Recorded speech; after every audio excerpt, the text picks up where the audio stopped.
लोगों की यहां पर मौत हो जाती है। पहले खबर आई कि 21 लोगों की मौत हुई है, फिर धीरे धीरे आंकड़ा इतना बड़ा कि 121 लोगों तक पहुंच गया।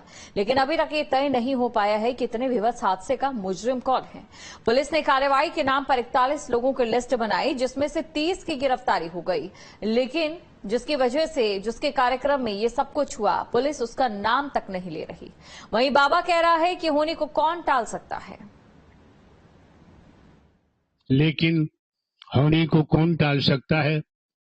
जो आया है उसे एक दिन तो जाना भी है, भले कोई आगे पीछे हो। तो इन्हें पहचाना आपने, ये है स्वयंभू संत नारायण साकार हरि उर्फ भोले बाबा। लाखों लोगों के ये आराध्य देव हैं, लेकिन भक्तों पर जब आफत टूटी, ये अपने किसी आश्रम में जाकर अदृश्य हो गए। दरअसल 2 जुलाई को इनके सत्संग में भगदड़ मची और करीब 121 लोगों की जान चली गई। 150 से ज्यादा लोग घायल हुए। उनमें से अभी भी कईयों का अस्पताल में इलाज चल रहा है, लेकिन बाबा ने ना उनकी सुध ली और ना ही कोई मदद की।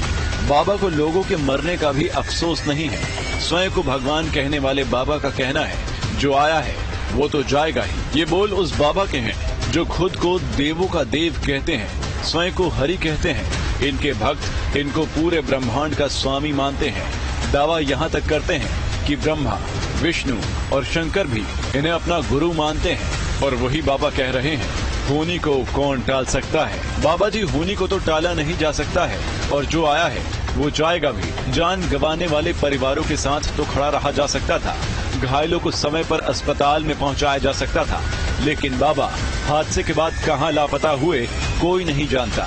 2 जुलाई को हाथरस में भगदड़ मची। करीब 4 दिन तक उनके अपने भक्त अपनों को खोज रहे थे। पुलिस ढूंढ रही थी।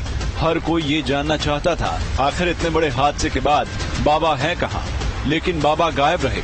4 दिन बाद सामने आए, जांच पर भरोसा जताया और सभी को महामंत्र का जाप करने का उपदेश देकर फिर अदृश्य हो गए। क्या बोल पाए, कई दर्शन हो पाए।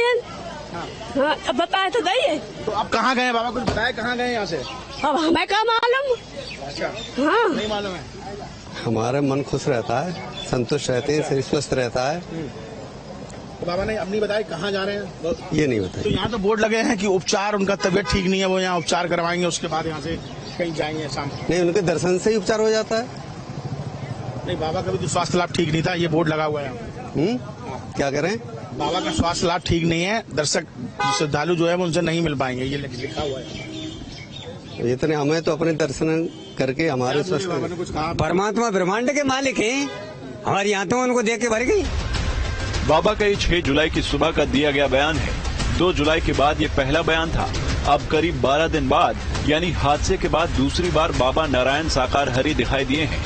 वकील भी साथ हैं, पत्नी भी साथ है, लेकिन बाबा न भक्तों के साथ है और न ही अपनों के साथ है। बाबा इतने दिन कहाँ रहे? कहीं छिपे रहे, या फिर उनके भक्तों की माने तो अदृश्य रहे। लेकिन बाबा कभी किसी घायलों को देखने नहीं गए, किसी मृतक के परिवार के दुख में शामिल नहीं हुए। हादसे के बाद अपने भक्तों को पीड़ा के अथाह सागर में अकेला छोड़ दिया। भोले बाबा उर्फ सूरज पाल एटा जिले के बहादुर नगरी गांव के रहने वाले हैं। बचपन में पिता के साथ खेती किसानी करते थे। जवान हुए तो पुलिस में भर्ती हो गए। ऐसा दावा है कि इनके अलावा इंटेलिजेंस यूनिट में रही। नारायण साकार हरि अपने भक्तों से क्यों दूर दूर है, ये वही बता सकते हैं। बाबा के वकील एपी सिंह लगातार उनके साथ है। एपी सिंह जैसा कहते हैं, बाबा वैसा ही अब बोलते हैं। एपी सिंह का कहना है कि बाबा कहीं नहीं गए थे, यहीं पर थे। वहीं बाबा ने एक बार फिर हादसे पर रटा रटाया साजिश वाला बयान जारी कर दिया, लेकिन बाबा ने ये नहीं बताया कि हादसे के बाद से वो क्यों छुपे छुपे रह रहे थे। हमने वकील डॉक्टर एपी सिंह जी के माध्यम से कमेटी के महापुरुषों से भी ये विनती की थी कि दिवंगत आत्माओं के परिजनों और इलाजरत घायलों के साथ जीवन पर्यंत तन धन से खड़े रहने की, जिसको सभी महापुरुषों ने अपनी अपनी सामर्थ्य अनुसार मानना भी शुरू कर दिया है और हम उन्हें धन्यवाद प्रेषित करते हैं।